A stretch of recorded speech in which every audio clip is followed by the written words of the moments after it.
والصلاة والسلام على أشرف الأنبياء والمرسلين وعلى آله وأصحابه أجمعين.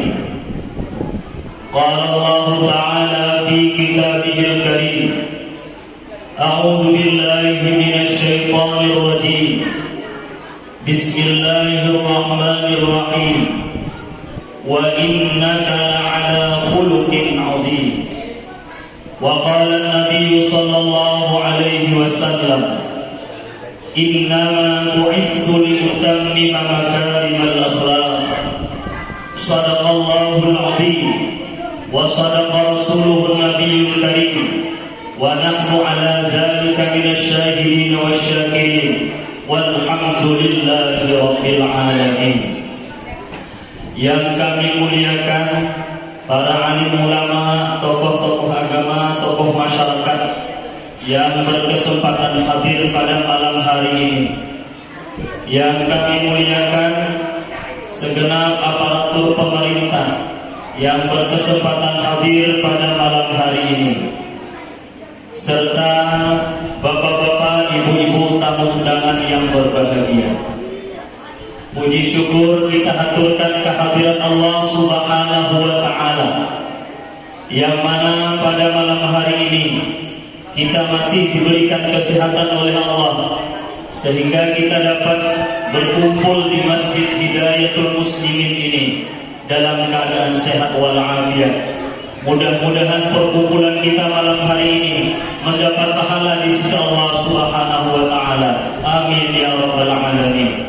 Selanjutnya salawat serta salam tak lupa kita curahkan kepada junjungan kita Nabi besar Muhammad sallallahu alaihi wasallam, sekurang-kurangnya dengan ucapan Allahumma shalli ala sayyidina Muhammad wa ala ali sayyidina Muhammad. Mudah-mudahan kita nanti di hari kiamat mendapat syafaat beliau. Amin ya rabbal alamin. Ma'asyiral hadirin rahimakumullah. Ini ibu-ibunya ada enggak? Oh, ada. Ma'asyiral hadirin yang kami muliakan, pada kesempatan yang berbahagia ini ada 4 hal yang ingin kami sampaikan, yang mana 4 hal ini jarang disampaikan oleh penceramah-penceramah. Yang pertama tentang masalah adat, yang kedua tentang masalah warisan, yang ketiga tentang masalah perceraian, yang keempat tentang masalah mahram. Ini mungkin jarang ya. Kalau kisah Nabi itu banyak sudah. Mulai beliau dari lahir, dari kecil, dari bayi sampai beliau wafat itu sudah karam ya. Sudah sering. Nah, 4 hal ini kayaknya jarang. Jarang kadang-kadang kita ada penceramah yang menjelaskan tentang 4 hal itu. Yang pertama tentang masalah adat. Adat, budaya. Di dalam sebuah hadis Nabi Shallallahu Alaihi Wasallam bersabda, kata Nabi, man sanna sunnatan hasanatan falahu ajruha wa ajru man amila biha ila yaumil qiyamah, wa man sanna sunnatan sayyi'atan falahu wizruha wa wizru man amila biha ila yaumil qiyamah. Kata Nabi, man sanna sunnatan hasanatan, siapa yang membuat tradisi atau budaya atau adat yang baik, falahu ajruha, maka dia dapat pahala tradisi tersebut, wa ajru man amila biha ila yaumil qiyamah, dan pahala orang yang mengamalkan tradisi itu sampai hari kiamat. Tapi sebaliknya, wa man sanna sunnatan sayyi'atan, siapa yang membuat tradisi, budaya, adat yang buruk, falahu wizruha, maka dia dapat dosanya wa wizru man 'amila biha ila yaumil qiyamah, dan dosa orang yang melakukan tradisi itu sampai hari kiamat. Nah, berdasarkan hadis ini, ulama usul fikih membagi adat itu dua. Jadi budaya itu dua. Pertama, adatun sahihatun, adat yang benar, adat yang sesuai dengan syariat Allah dan sesuai dengan syariat Nabi Sallallahu Alaihi Wasallam. Ini kalau dijauhin itu pahalanya. Apa dia? Di antaranya nih acara maulid alam. Kenapa termasuk budaya yang baik? Karena pada peringatan maulid ini, pertama yang dibaca Al-Quran tadi. Berpahala ada baca Quran. Pahala ya. Yang dengarnya berpahala dah. Berpahala. Yang kedua baca sholawat tadi. Baca sholawat berpahala dah. Pahala. Yang dengarnya sama berpahala juga. Kemudian ini ada nih nasi kotak, ada kue dan lain sebagainya. Ngasih makan orang berpahala dah. Berpahala itu bagus. Ada apa? Silahkan lanjutkan. Apalagi contohnya tradisi yang baik, tahlilan bagus. Ada apa? Lanjutkan. Tapi ada sedikit yang masalahnya kan. Apalagi ibu-ibu yang tukang masak, sibuk nih nyiapkan makanan, ujung-ujungnya banyak ada sembelihnya. Tahlilannya bagus, tapi ujung-ujungnya tuh tidak bisa ada sembelihan. Apalagi maghrib itu rawan betul. Acaranya udah maghrib, wah sibuk. Ujung-ujungnya maghrib ada sembelihan. Tahlilannya bagus, tuh tinggalkan sembelihan itu yang dosa besar. Bahkan mengeluarkannya saja sudah dosa besar, apalagi tidak mengerjakannya. Kemudian yang kedua, adatun fasidatun, adat yang rusak, adat yang berdosa. Ini banyak nih di tengah masyarakat kita lihat banyak sekali. Ini kami sebutkan yang kami ingat aja. Pertama, kita sering lihat di masyarakat kita nih, ketika ziarah kubur sering menyiram air di kuburan loh. Bujur kan? Bu, betul tak bu? Betul tak? Mana suaranya? Betul tak bu? Betul ya? Kita sering melihat masyarakat kita bobek di rumah disiram di kuburan. Itu ada keterangan di dalam kitab Petunjuk yang Indah halaman 139. Nah, Syekh Abdul Hamid Al-Banjari menjelaskan, siapa yang melakukan hal tersebut itu termasuk bid'ah haram. Nah, sadar kita bagus, padahal itu tidak baik. Ustaz, jadi mengibarkan menalkinkan itu kayak apa? Nah, kalau habis menalkinkan itu sunnah Rasulullah Sallallahu Alaihi Wasallam. Sunnah menyiram kuburan itu cuma sekali cuma.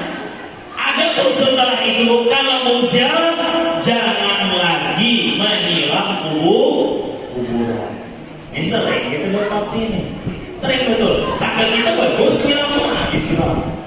Padahal itu tidak baik. Yang sudah terjadi ya sudahlah, mohon ampun kepada Allah Subhanahu wa taala. Mudah-mudahan dosanya diampuni. Ya sudahlah. Itu satu, adat yang rusak. Yang kedua, ini sering juga kita lihat.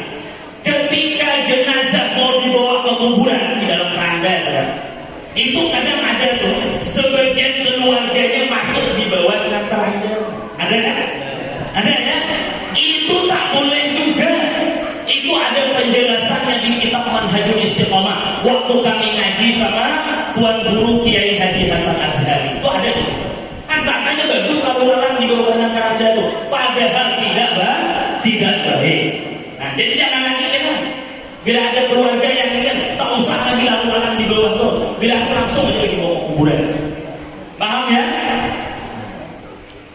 Kemudian apalagi adat kita yang menyalahi. Ini sering terjadi ketika mau pengantin. Apa di antaranya? Ini mohon maaf, kami tak ada tujuan info ya. Kami cuma ngasih tahu hukumnya cuma. Kami mohon maaf. Ketika acara pernikahan, Itu kadang ada salah satu tradisi kita, mohon maaf, ini entah ada Jawa atau ada Banjar atau kami. Kadang ada sebagian yang mana ketika acara pernikahan itu tidak telur. Ada nggak? Iya bu. Oh bu, bu, ada nggak yang tidak telur? Kok ada? Ada? Ada ya? Dijajak ditaruh berbus, dijajak apa hukumnya haram? Kenapa haram? Mubazir. Daripada dijajak pernikahan, goreng boleh nyaman dimakan, ya kan? Itu mubazir. Quran melarang hal tersebut. Wala tubazir tabzira.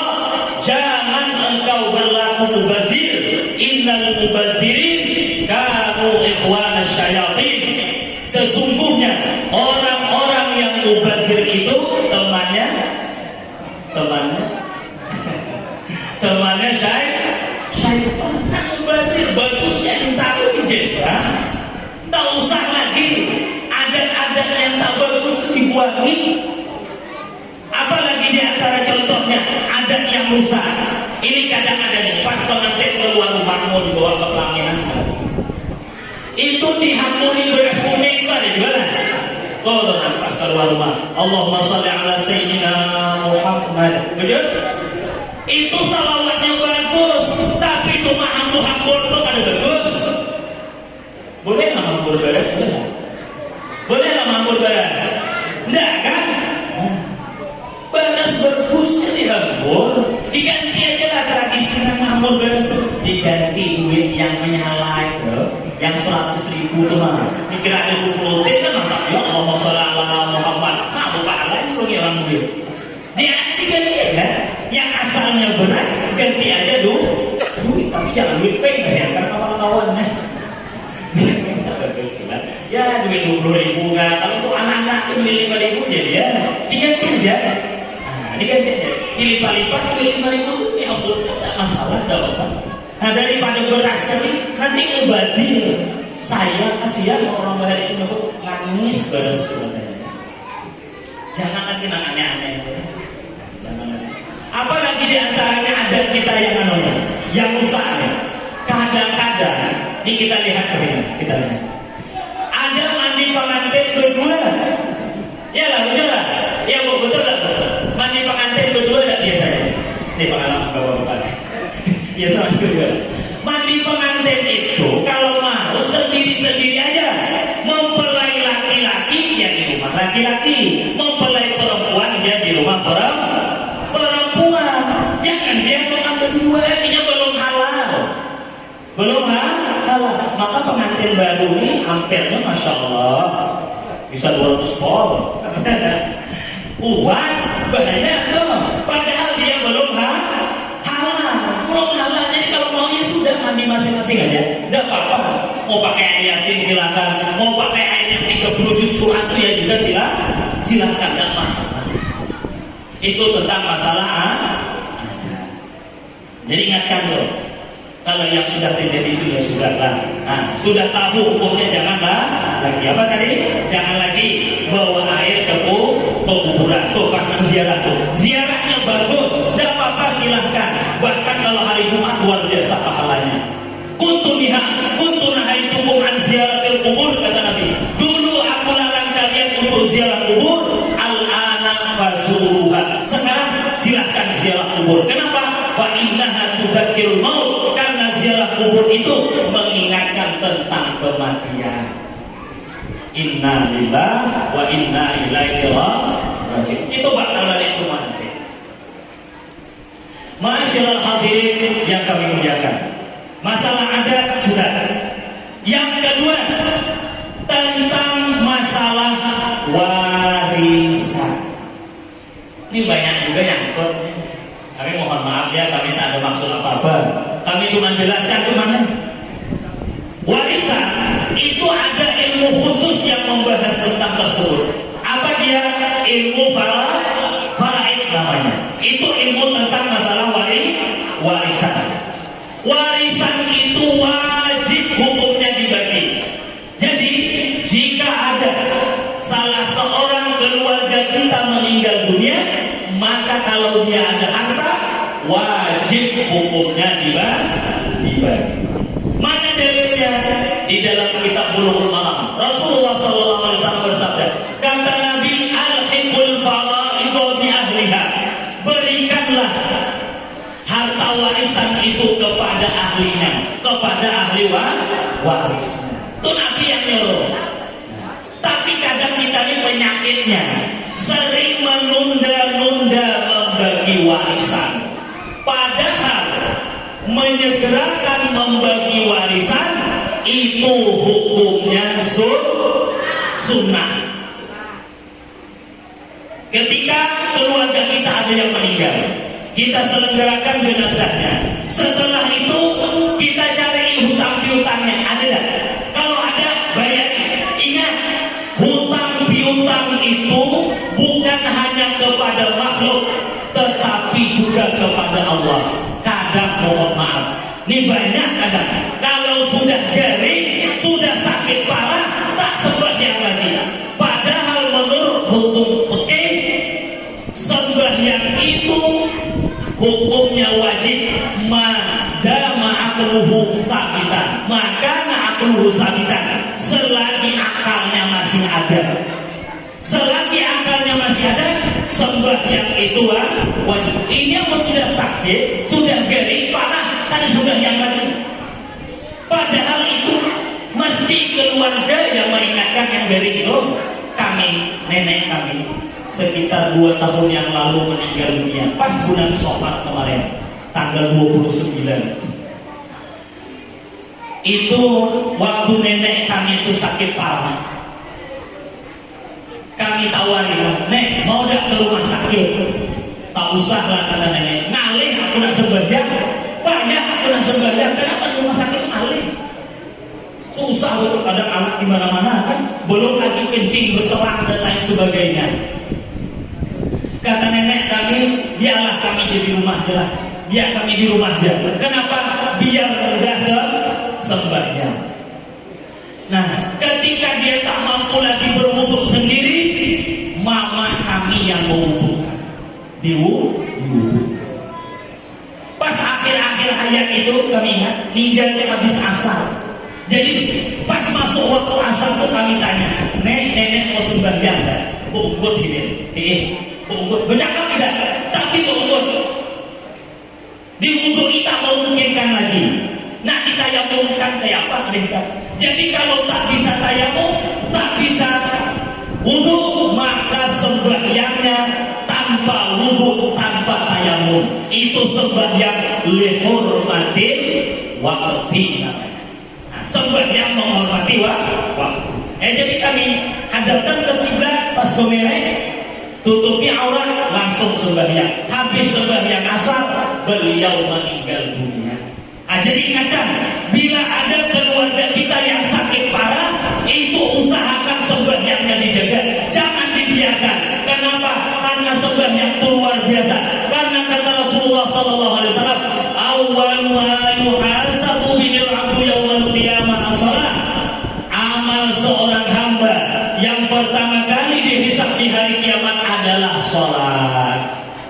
Fa in wujidat tammatan qubilat wasail amalih.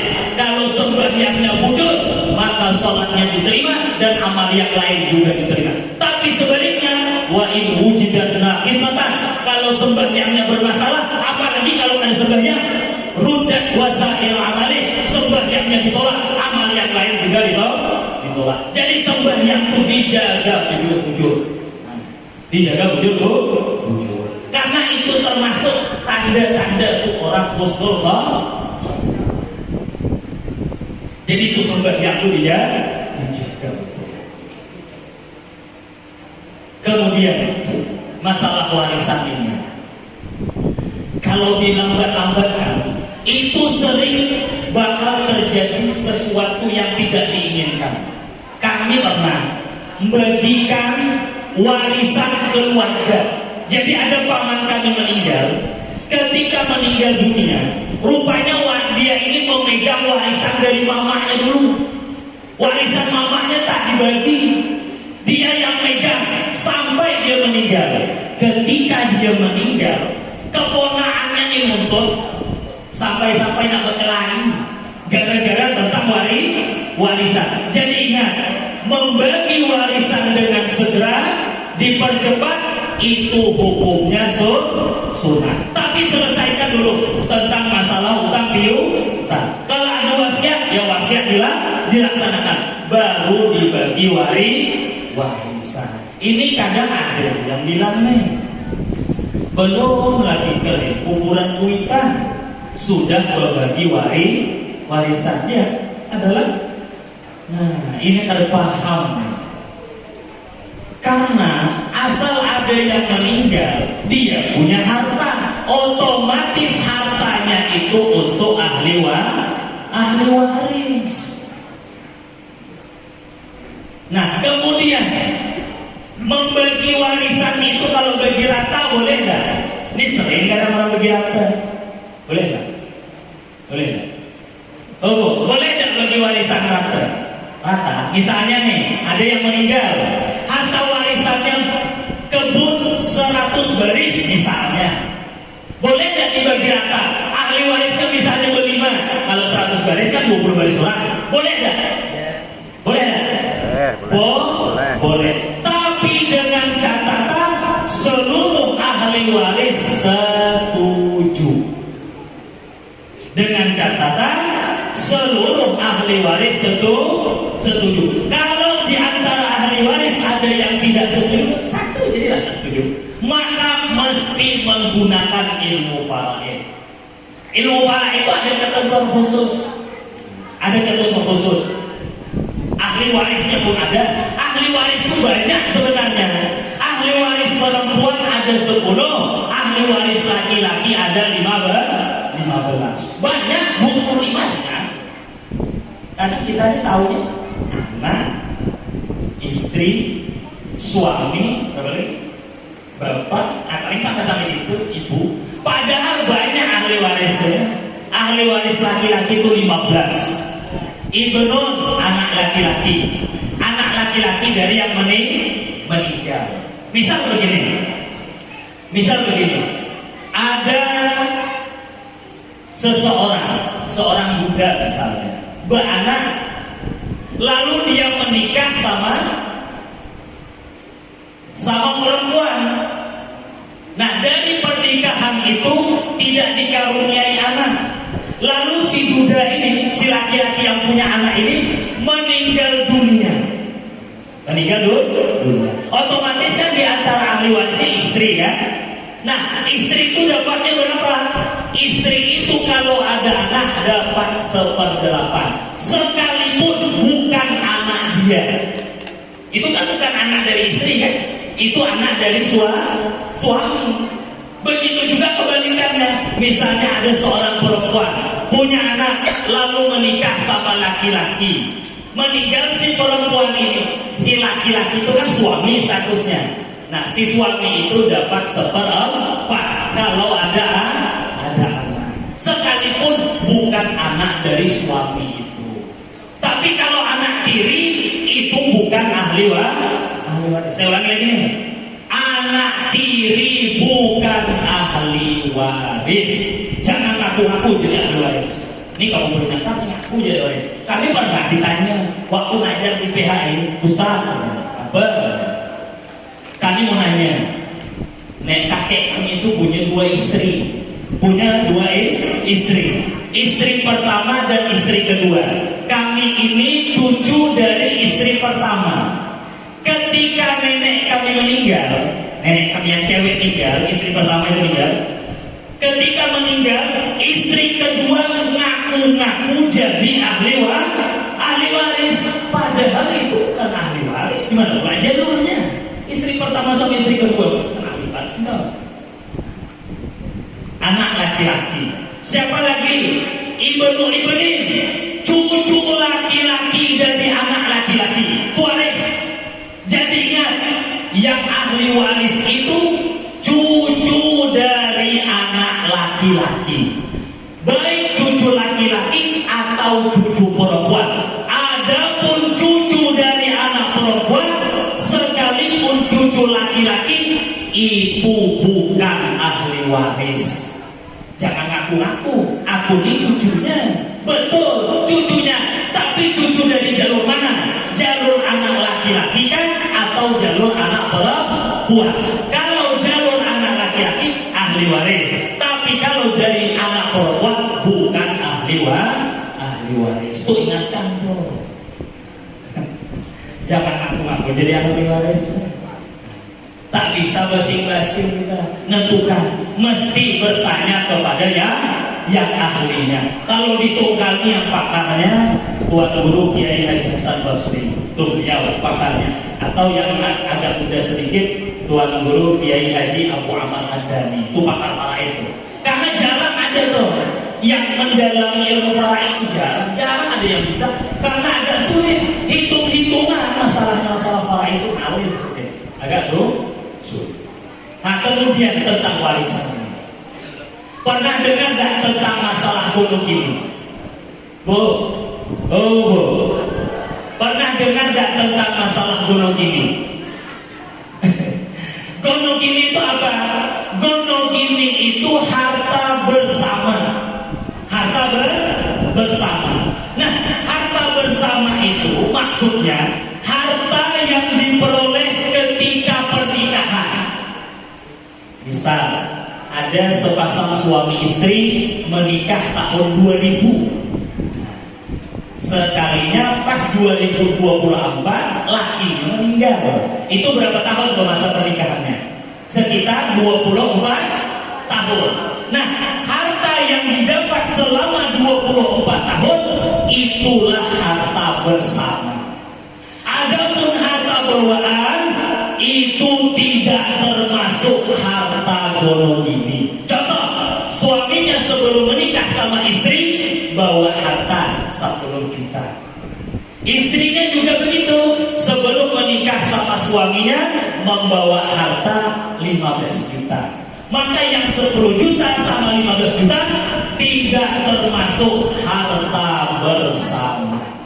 Itu harta masing-masing. Kecuali kalau suami istri tadi sepakat untuk menjadikan harta bersama. Ya sudahlah, kata lakinya, kita gabunglah jadi harta bersama.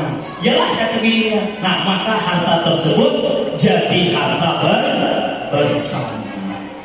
Nah, harta bersama. Jadi kalau ada yang meninggal, suami atau istri, anggap yang meninggal istri. Yang meninggal istri. Nah, sebelum dibagi warisan tadi, itu harta itu dibagi dua.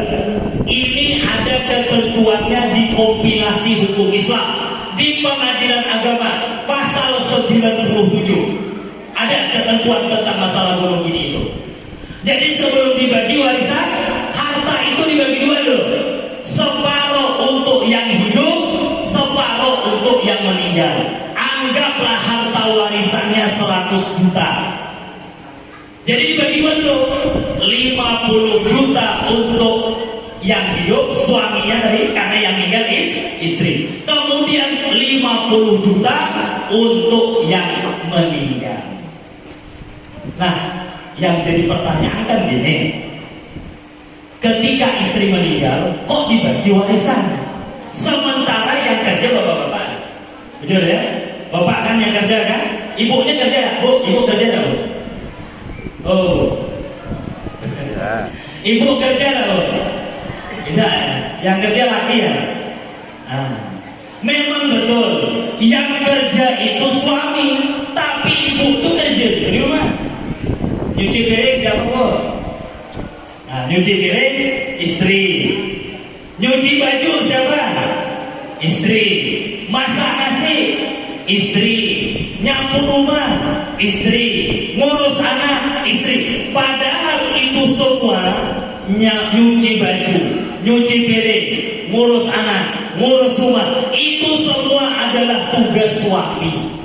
Kewajiban suami. Itulah hukum agama. Kita mau dulu cek itu ada penjelasannya. Itu semua adalah tugas suami. Istri tugas cuma satu lah, di kamar tuh lah istrinya. Satu tuh cuma, tak ada yang lain. Yang lain itu tugas suami semua. Jadi istri cuma bantu nyuci piring dan lain sebagainya, cuma bantu. Itu kalau seandainya seandainya dia tidak rela, dia tak mau disuruh, maka mesti suami mencarikan pembantu. Jadi istri itu bantu, cuman itu kalau digaji 100.000 kira mau itu ya. Kalau 100.000 dikasih suami sehari mana? Ngurus rumah 24 jam, sanggup lagi kira? Halo, hitungannya 100 ya, kecil, hitungannya 100.000 itu kecil. Makanya ketika istri meninggal, itu hartanya dibagi dua. Nah, tujuannya apa? Tujuan dibagi dua itu tujuannya agar yang hidup, suami atau istri, itu dapat bagian lebih banyak. Coba bayangkan, kalau seandainya langsung dibagi dari 100 juta itu, istri kalau ada anak itu dapat 1/8. Jadi 1/8 dari 100 juta sekitar ya paling 11 juta lebih sedikit. Nah, bayangkan selebihnya yang 89 jutaan itu untuk ahli waris yang lain. Istri kasihan sedikit. Tapi ketika ada golong ini dibagi dua, istri sudah ngantongi 50 juta. Nanti dari bagian suaminya dapat nabung. Itu nyaman untuk ada kemaslahatan. Itu masalah warisan. Kemudian di masalah warisan, kalau seandainya istri kerja, ini kan ada sebagian perempuannya kerja, ada yang kadang jadi PNS dan yang lain sebagainya. Itu kalau perempuan dapat gaji, itu hartanya harta ibu. Harta istri milik siapa, Bu? Harta istri milik istri. Saya ulangi. Harta istri milik istri. Harta suami milik bersama. Yang di luar. Saya ulangi lagi. Harta istri milik, harta suami milik. Janganlah kasihan lakinya tak bisa beli rokok. Kalau diambil semua kasihan. Jadi menurut hukum Islam, harta istri milik istri. Suami tidak boleh mengganggu-ganggu, tak boleh. Adapun harta suami itu milik bersama. Jadi kalau seandainya istri kerja dapat gaji, ditabungnya itu tidak termasuk harta gono ini, tak masuk. Tapi kalau lakinya yang kerja itu termasuk harta gono. Ingatkan. Kemudian warisan sudah. Nah, ini masalah cerai. Ini banyak juga kasusnya. Cerai ini banyak kasusnya. Kadang mohon maaf, kami tak ada maksud apa-apa ya. Kadang iddahnya belum lagi selesai sudah pengantin. Nah, ini kami jelaskan sedikit. Nih, penting nih Bu ya.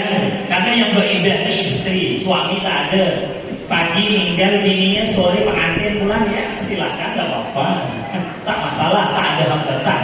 Ini bagi istri yang ada hambatan. Nah, jadi masalah cerai, ya, masalah perceraian, cerai dalam bahasa Arabnya tolak. Tolak itu ada dua. Ada tolak raj'i, ada tolak bain. Nanti ada lagi bagian yang lain, ada iddahnya ada juga. Ini kita bahas tentang masalah tolak raj'i dulu. Tolak raj'i itu artinya talak yang masih bisa rujuk. Talak raj'i itu talak 1, talak 2. Jadi talaknya jangan main-main ya. Sekalipun main-main, talak itu jatuh. Atau lagi marah, lakinya marah, bilangnya talak kau, talak 1, jatuh tak? Atau main-main, diceraikan kau, jatuh langsung talak. Tapi Bu, mohon maaf, ibu ini kadang bisa nyadil. Mungkin karena dia marah ya. Ceraikan aku. Iyalah aku talak, kata laki, jatuh talak. Makanya laki itu jangan dicakir-cakir, jangan. Bahaya itu. Sekalipun dalam keadaan marah, jatuh talaknya. Karena kata Nabi, ada 3 hal yang mana kalau dilakukan sengaja atau tidak sengaja tetap terjadi. Apa diantaranya? Diantaranya adalah tolak.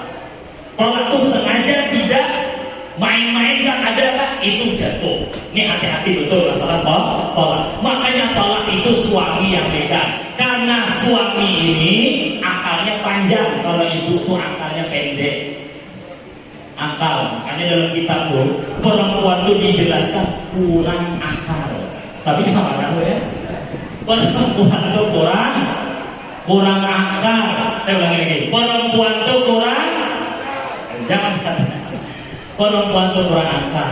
Dia nggak bisa berpikir panjang tuh nggak bisa. Makanya tolak itu suami yang megang. Istrinya sekalipun istrinya bilang abang aku ceraikan, jatuh talaknya lakinya tetap hasilnya. Aku kan jatuh. Tapi kalau lakinya yang bilang jatuh tolak. Kemudian ada lagi tolak bain. Nah bain ini agak berat. Tolak bain itu dua. Ada bain surah, ada bain kubra. Bain surah itu talak khulu. Talak khulu itu talak tebus. Contohnya begini. Misalnya istrinya minta cerai sama suaminya, tapi suaminya tak mau menceraikan. Mungkin masih sayang mungkin kan, tak mau ceraikan. Lalu kata bininya, bang, kalau abang mau ceraikan aku kasih duit 20 juta. Nih dia lakinya wainan dulu ya, bisa mengantar lagi. Nah 20 juta mikir lakinya, awal masih sayang beda lagi. Nah lalu kata lakinya, ya aku ceraikan kau. Dikasih istrinya 20 juta, ambil, langsung jatuh tolak. Nah, tolak yang demikian itu tolak tebus. Kalau tolak tebus itu tidak bisa rujuk. Kalau yang bisa rujuk tadi talak tadi, talak 1, talak 2 itu bisa rujuk. Yang penting masih di dalam masa iddah. Ya gampang sebenarnya rujuk tuh. Tinggal bilang aja sampai gini, raja'tuki, aku rujuk kepadamu. Yes, masuk kamar lagi. Tak perlu bersaksi, walaupun sebenarnya sunnah 2 orang saksi ketika mengucapkan rujuk itu. Kalau bininya tak mau rujuk kan tetap sah, karena rujuk itu suami yang megang, bukan istri. Sekalipun istrinya tak terima, tetap sah dia. Ini bain tadi, bain surah sudah talak khulu. Yang kedua, bain kubra. Bain kubra ini talak 3. Nah ini jangan main-main ya. Ku ceraikan kau, ku talak 3. Itu jatuh 3. Jatuh 3. Itu kalau talak 3 tak boleh rujuk, tak boleh nikah langsung. Habis selesai itu tak boleh. Dia perempuan itu mesti menikah sama laki-laki lain. Itu namanya muhallil namanya dalam fikih. Nah setelah bercerai sama si, kadang-kadang banyak kejadian. Lakinya pergi entah kemana, setahun sudah pulang, merantau misalnya dari Tukar merantau ke Jakarta, tak ada kabar, hilang kontak, setahun dia hilang. Nah ketika suaminya pergi tadi, tidak ada menceraikan bininya, lalu bininya nunggulah lakinya jadi bapak dia tak balik-balik, tak pulang-pulang. Nah lalu ada laki-laki yang naksir mau menikahi si perempuan itu, boleh tidak nikah langsung? Kagak boleh. Kenapa? Karena si perempuan itu masih istri dari suaminya itu. Dia belum diceraikan. Jadi kalau dia mau menikah, mesti lapor ke pengadilan agama. Lapor dulu, Pak Hakim, suami saya pergi sudah setahun, tak ada kabarnya, nafkah zahir, nafkah batin tak ada. Jadi ibu maunya apa? Saya mau minta cerai Pak Hakim. Lalu dipanggil, ada tak saksinya? Dipanggil, ya, ditanya-tanya. Sudah selesai, sesuai memang, lalu disidangkan, diketuk palu, jatuhlah tolak 1. Itu kan ketika kita nikah, di buku nikah itu kan ada sifat taklik kan. Itu tuh sifat taklik ya. Jadi istri bisa lakukan ke sana. Jadi ingat, kalau misalnya suami pergi, misalkan ada keluarga kita, jauhkan babalan ya. Kalau ada keluarga kita, suaminya pergi, jangan langsung dinikahkan. Suruh dia dulu ngurus ke pengadilan. Nanti ada iddah, setelah diketuk palu, otomatis kan surat keluar tuh. Nah, nanti dia beridah, iddahnya berapa? Nah, ini nanti kami bahas. Jadi masalah iddah itu ada dua. Ada iddatul wafa, ada iddatul hayat. Ada cerai mati, ada cerai hidup. Ini yang cerai mati dulu. Cerai mati, kalau suaminya meninggal, perempuan itu beriddah. Berapa iddahnya? Berapa bu? Iddahnya berapa? Oh bu, kalau laki meninggal berapa iddahnya? Bu, kalau suami meninggal iddahnya berapa? Nah, jadi tahu. Nih bapak nih, iddahnya berapa? Hah, nggak tahu kan? Iddahnya 4 bulan 10 hari. Itu di Quran di juz 2. Walladzina yatawaffawna minkum wa yadharuna azwajan yatarabbasna bi anfusihinna arba'ata ashhurin wa 'ashra. 4 bulan 10 hari. Jadi baru boleh menikah. Jadi kalau perempuan kematian suami baru boleh menikah setelah selesai iddahnya 4 bulan 10 hari baru boleh menikah. Ini baru sebulan pengantin jangan. Itu ada masa iddah. Kalau nikah di dalam masa iddah, nikahnya tidak sah. Kalau tidak sah ya otomatis nanti bisa zina. Itu yang rawan tuh. Tapi kalau seandainya perempuan tadi hamil, misalnya usia kandungan 2 bulan, ninggal lakinya, itu iddahnya sampai melahirkan. Tidak 4 bulan 10 hari. Itu berlaku bagi perempuan yang tidak dalam keadaan hamil. Paham loh? Alhamdulillah. Nah, kemudian yang kedua, iddah atau cerai hidup. Nah, ini perinciannya ada beberapa hal nih. Pertama, bagi perempuan yang dicerai hidup itu satu, kalau dia masih haid dan tidak dalam keadaan hamil, itu iddahnya berapa bu? Nah, ada tahu juga. Berapa iddahnya bu? 3 kali suci. Iddahnya 3 kali suci. Jadi punya iddah dia 3 kali suci. Cara menghitungnya gimana? Ini cara menghitungnya. Misalnya si perempuan ini bercerai ketika suci. Nah, ketika diceraikan itu dihitung nggak sucinya? Tidak dihitung. Diceraikan. Lalu haid, kemudian suci, itu baru 1. Kemudian haid, suci lagi, baru 2. Kemudian haid, suci lagi, 3. Kemudian haid, nah baru selesai. Jadi cara menghitungnya itu ada. Cara menghitungnya juga ada. Nah, kalau perempuan yang dicerai tadi, ya cerai hidup itu dalam keadaan hamil, itu iddahnya sampai melahirkan. Nah, kalau seandainya perempuan tidak haid lagi, ada nggak iddahnya? Oh, kalau perempuan tak ada haid lagi, bercerai sama suaminya, cerai hidup, itu ada nggak iddahnya? Ada. Iddahnya 3 bulan. Misalnya mohon maaf nih orang tua sudah sepuh misalnya, umurnya yang laki 70, yang bini anak 5. Itu kan perempuan kalau sudah 60-an ke atas, itu jarang lagi haid. Itu masa menopause namanya. Nah, kalau seandainya terjadi perceraian antara suami istri, sementara istrinya tidak haid lagi, itu punya iddah. Iddahnya 3 bulan. Jangan langsung pengantin. Ada iddah, Ustaz, kami ada yang enggak lagi 3 kali suci Ustaz, kami ada suci, ada haid lagi. Ya walaupun tak haid kan ada nanti 3 bulan itu, tetap dia ada iddah. Nah, ini yang penting, ini yang terakhir. Ketika menjalani masa iddah, perempuan wajib yang namanya ihdadun. Iddah itu apa? Meninggalkan berhias. Jadi bagi perempuan yang masih dalam masa iddah, itu dilarang berhias. Ini baru sebulan mati laki-laki gicunya tebal, masya Allah. Ya bro. Baru sebulan lakinya meninggal, bedanya mantap, ngalahkan yang muda. Itu dilarang, tak boleh. Sampai-sampai di kitab bro, di kitab Matlu'ul Badrain pagi Selasa itu dijelaskan. Sampai-sampai di kitab itu dijelaskan untuk keluar rumah saja kalau bisa jangan.